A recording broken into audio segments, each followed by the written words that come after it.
Welcome to Career Tools. Today's topic, email and the high D. Here we go.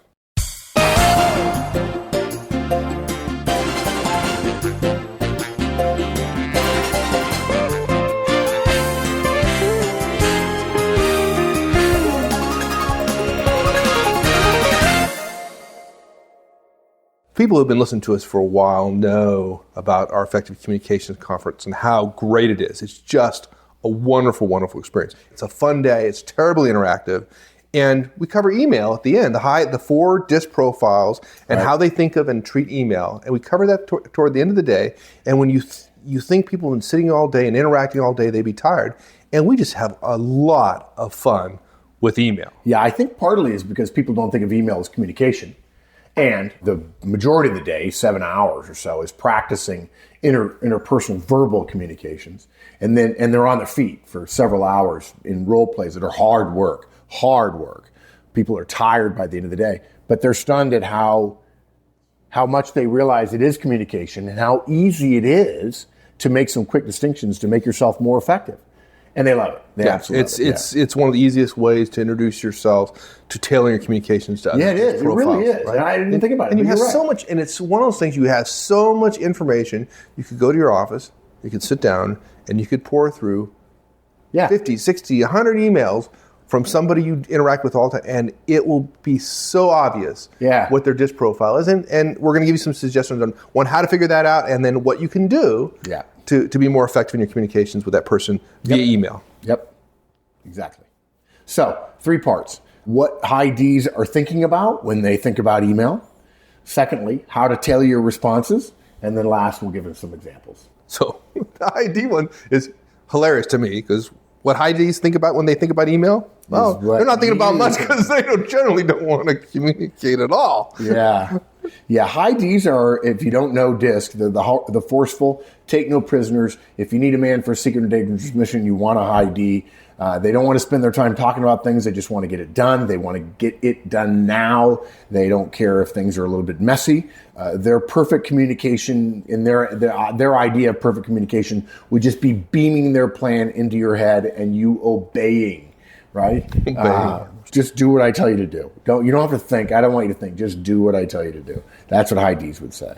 Okay, that's maybe a little bit of an exaggeration. Not much, but a little bit of exaggeration. We're having fun, right? We do caricature it a little bit in order to help people understand how people are different. I think sometimes when we caricature it, there are high Ds who go, "Well, that's not me." Until 3 or 4 of their buddies go, it's kind of you. High Ds do like email because then they don't have to talk to you. And the thing about it is that communication high Ds think of communication as inefficient. They wish everyone just thought like them and do what they did and take action, and we don't even have to talk about it. Let's just do. But they like email because email is short, it's effective, and it's efficient. They think, Ds and Cs love the fact that email can be so efficient. And short and effective and efficient are words that high Ds love, right? Emails can be written when they're ready. You don't have to wait for other people. They don't have to form a meeting, right? I can immediately say, I want my team to know something. Boom, now they know it, right? I've sent an email. Yeah, and when you write the email, you write it and you're done, and you move on to the next thing, right? The team now knows what I want them to know. I don't have to get them together. I don't have to sell the idea. I don't have to be persuasive. I just tell them. There it is, right there. Just do it. And you got an email from me, so therefore you know what I want you to do. Why are you here? Yeah, exactly. So specifically, how do you look at an email and spot the high D? Okay, so some simple things to look for. First of all, high Ds usually, most of the time, don't include a salutation. In other words, they don't send a note. I'm a high D. I don't send a note to you saying, "Dear Mike." I don't even include your name. I don't even put Mike, right? I know the email is going to get to you. And I say I, folks, because I'm a high D, and Mike is also a high D, although I'm also a high I, and he's a high C as well. But look, when a high D sends email, he or she doesn't include your name because they know the system is going to get the mail to you, and they don't want you to think we're trying to be nice. They're going to jump right to the bottom line right up front. The system's going to get the mail to you. They know you know your name. They don't need to identify you in the email. So they just start, the first word in the email is right in the top left of the open email. It says, "I want you to do X." right? Or do X. Where are we on X? Or do X, right? Yeah. There's no dear Mike. I'd hope you consider, here are the rationales why I'm thinking about the things I'm thinking. It's just like, do X and report back to me when it's done, right? They already wrote your name in the to box, right, to get the email address. Writing again in the body of the email is a waste of effort to a high D. By the same token, they don't include a signature block, generally speaking, okay? You know the email is from them, especially if you correspond on a regular basis. You'll know their phone number. You know other ways to reach them. They're not going to have a big formal signature block, although certainly there are some firms that append weird disclaimers at the bottom of emails. Legal disclaimers, that kind of stuff. Exactly, yeah. You don't need to have all your contact information. If you're a high D, you don't list all your contact information on every single email. And look, if a high D wanted to talk to you on the phone, they'd have called. They're not going to say, oh, please call me back after I've sent you an email. Frankly, they're hoping you'll reply with email and say done. Right? Long or short? High Ds, long emails, short emails? Short. Brief. Yeah. A high D email will be short because there'll be nothing extraneous in it. For some of you, particularly high Cs, you won't like this. Yeah, not a virtue. It's not a good thing. To you, the email's not short; it's incomplete, right? High Ds don't think that way. They don't think of the email being incomplete. They're just giving you the information you need, nothing more, nothing less. They're not going to give you the backstory. They're not going to make a case. The case, particularly if they're a coworker, a peer, not a direct. They're going to be like, why do I have to make a case? It's obvious, right? I'm not going to try to persuade you or give you the rationale. They're giving you what you need. I'm saying. What else do you need? The high D says the same thing everybody else does when they're communicating. What would I want this person to communicate to me? And the high D goes, I just want a couple of key things, and that's all I need, right? Well, of course, but if it's not going to a high D, then it's not going to be, to a high C, it's going to be not enough information. If you had some intelligence, the high D is probably thinking, you'd infer the rest, or you'd make this decision anyway, so I don't need to spend a whole lot of time convincing you of the value of my decision. To some folks who are not high Ds, can't that come across as brusque or unfeeling or uncaring or some other negative characterization? Wow. The high S, for example? Are you saying... Well, I don't know about you. I mean, you're high D and so am I, but I never in my life have come across as brusque or unfeeling or uncaring. Never. Are you saying? Never. I can't even fathom the concept of that. It's beyond my knowledge level. Not within the last 5 minutes. I'll agree with that. I'm good right now. Yeah, sure. That's a big problem with high D emails. I mean, we actually, at the conference, have an example, a real world example of a high D email. And we asked the audience, was this person angry when they wrote the email?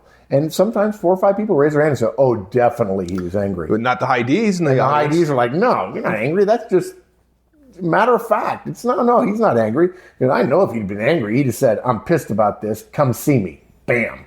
Right? Now, not angry, just being direct. We don't need a whole lot of social nicety. Let's be brief. Let's be efficient. And look, you could argue that you want people to be socially nice. There's also an argument that brevity is a respectful thing to do with you. If I send an email to you and you're a high C, I'm trying to be brief because you're busy. That's right. And the high S gets and says, ooh, that's really brusque and that's really abrupt. Yeah, okay. And you would say, I'd like to send a little bit more warmth, a little bit more personality. It's not wrong. It's just you're asking everyone else to understand that you communicate that way, and so you should communicate. They should listen to you in that voice. Same thing with the Ds. The Ds are short and direct and no nonsense. And they would say, I'm just being efficient. Right. I'm not being disrespectful at all. Yeah. It's not that they're uncaring, right? It's just that they value brevity and efficiency over social niceties, right? We do this over and over again at the conference, dude. We tell people over and over again that when people are different, behave differently than you, that's when we label them. Right. And that's one of the things about the conference. Our Effective Communication Conference is about respect for behavioral diversity.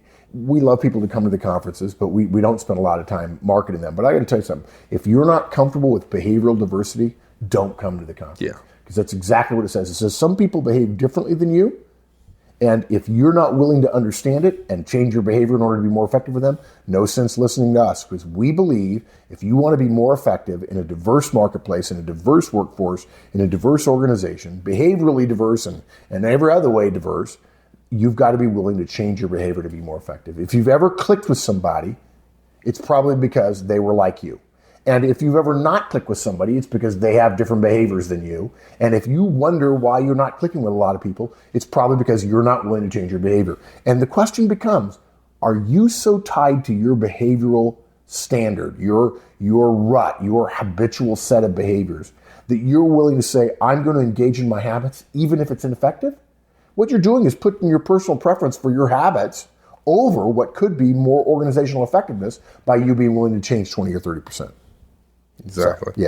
So some other stuff you asked. I'm sorry I got off track there a little bit, but I think that's important to cover that, particularly with high Ds, because people judge high Ds. Of all the groups, high Ds get judged the most harshly. When people are on the receiving end of the high D thing, people are like, oh, jerk. Yeah, right? Exactly.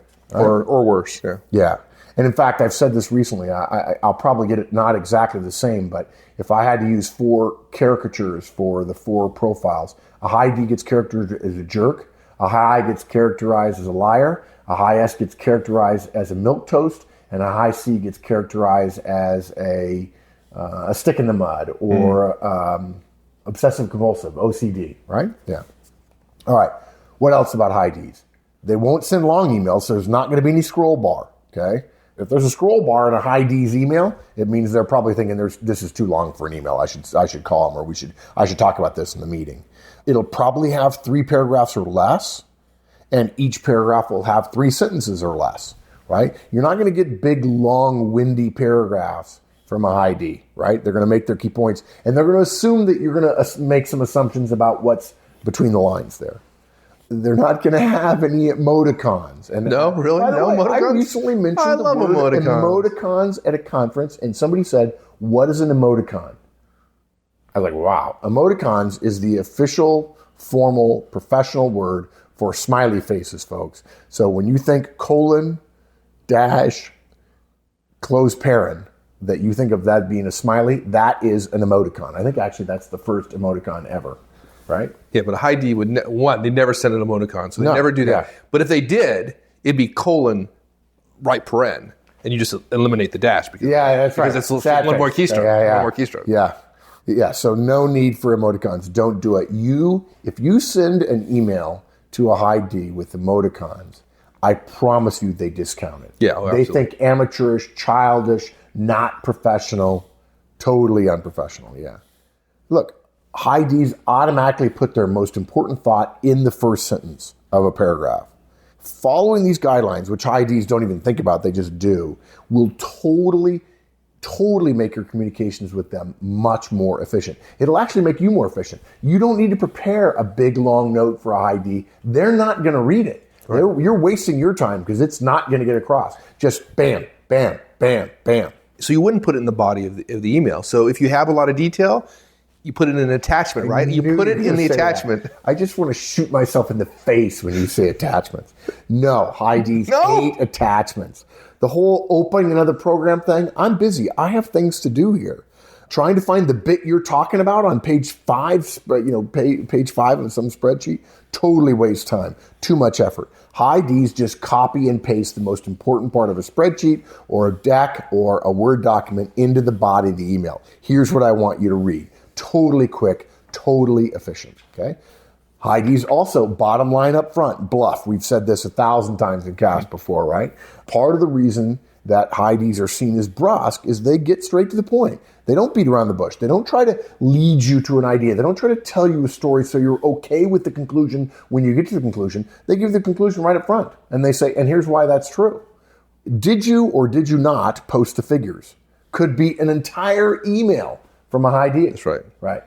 And the person is not necessarily pissed off again. Yeah, exactly. Yeah. Did you? There are people who are listening to us right now who, if they got an email from a peer or from a boss that says, "Did you or did you not post the figures?" They would be, "Oh my, I'm in trouble." Right. No, I just want to know. Just a question. I'm not being rude. I'm not being forceful. It's a simple yes or no question. Did you or didn't you? You write back did or didn't. I think I've said before, a high D friend of mine that I went to lunch with, one of my favorite email exchanges of all time. Lunch? ? Email back. Sure. When and where? Next email. Thursday, noon. Mamacitas. Right? Yeah. It was like 12 words, and we accomplished what 2 high I's would take 20 minutes to accomplish. Hey, how's it going, dude? Doing good? Everything good? Yeah, totally awesome. Things good?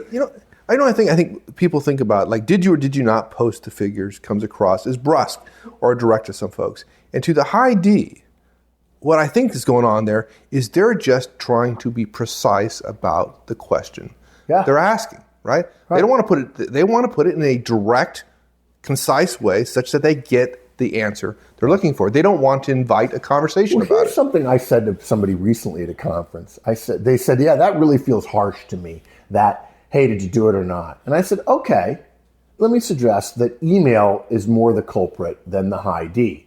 And the example I use is I'm walking down a row of cubes, and I realize 2 cubes in front of me is Robert, who works for me, one of my best guys. And Robert leans back from his cube, and I'm getting close to him. And as I'm walking by, I said, hey, did you post the figures? Now, you can see me because we're recording this together. I raised my eyebrows. I pointed him. I got a smile on my face. Hey, did you post those figures? Right. It's a simple yes or no. And nothing mean about you. Folks, you can't see his facial expression. No. He's smiling. He's got his eyebrows raised. It's just a question. Yeah. And Robert says, yeah, I did it. Good. Efficient communication. No negativity in Robert's mind at all. Whereas if I send him an email that says, did you post the figures? And it's just that.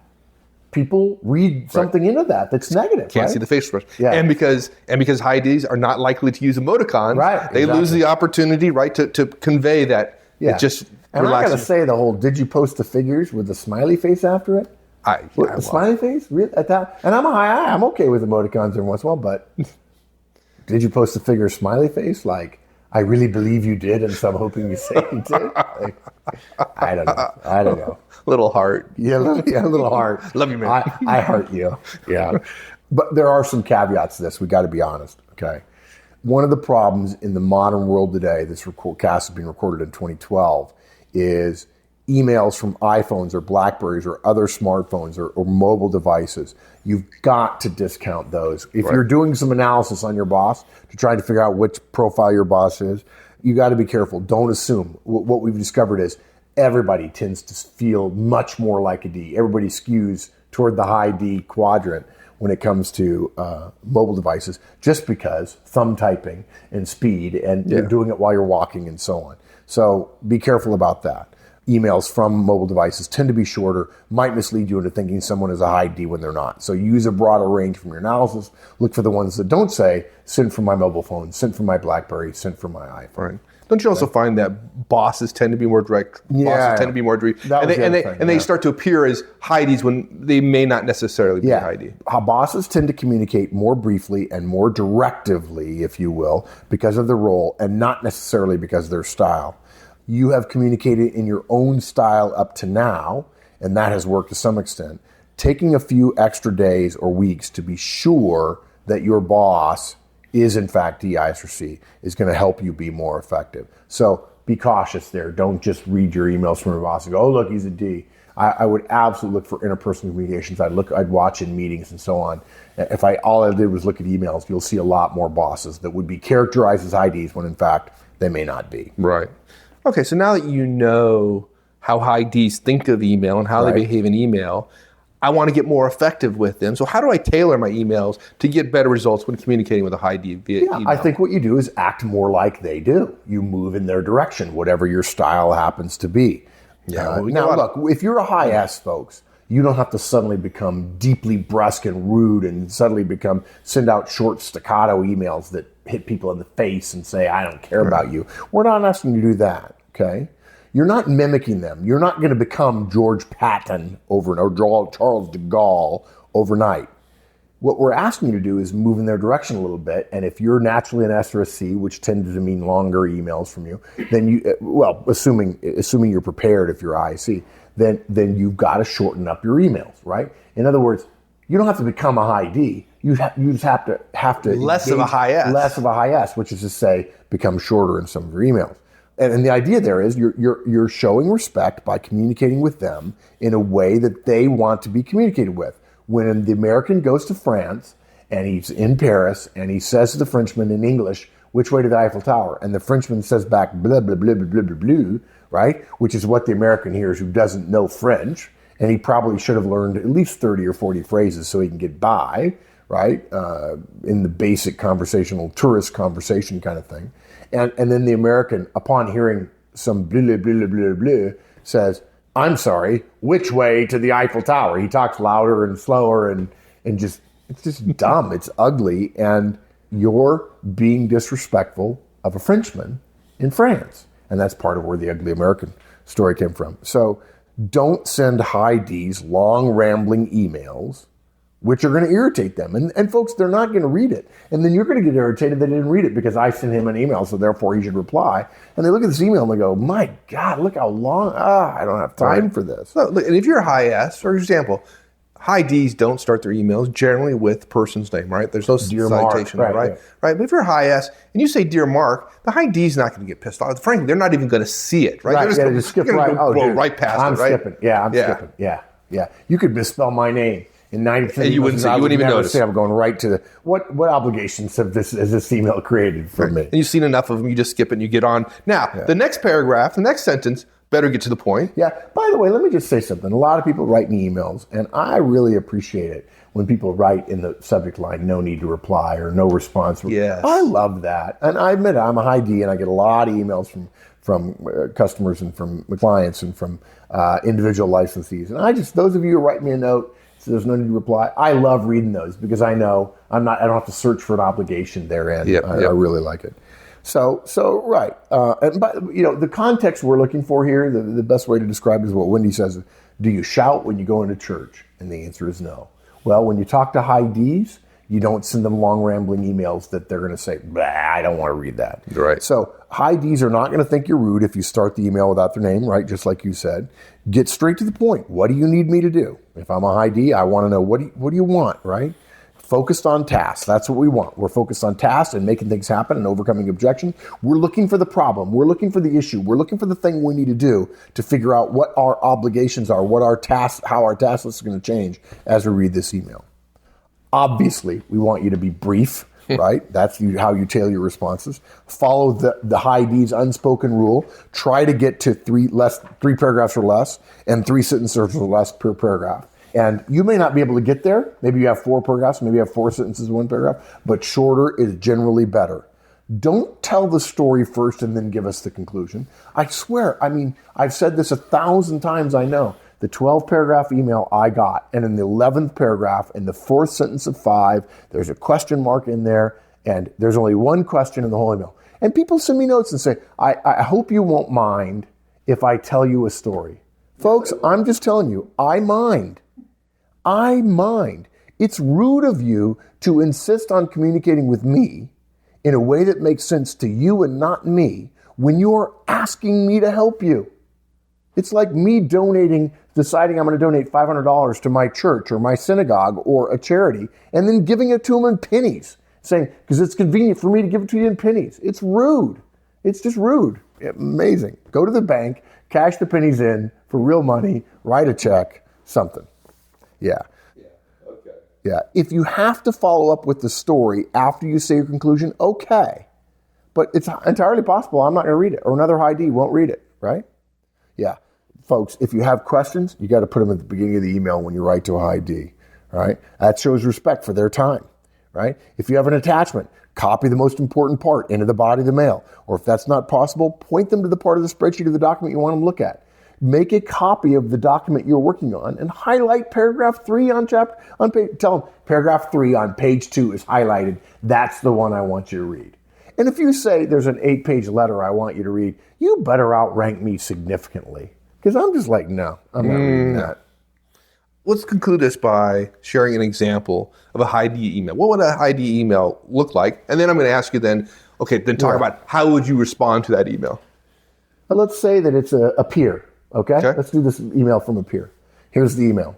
Do you have the revised Q2 figures? ? That's it.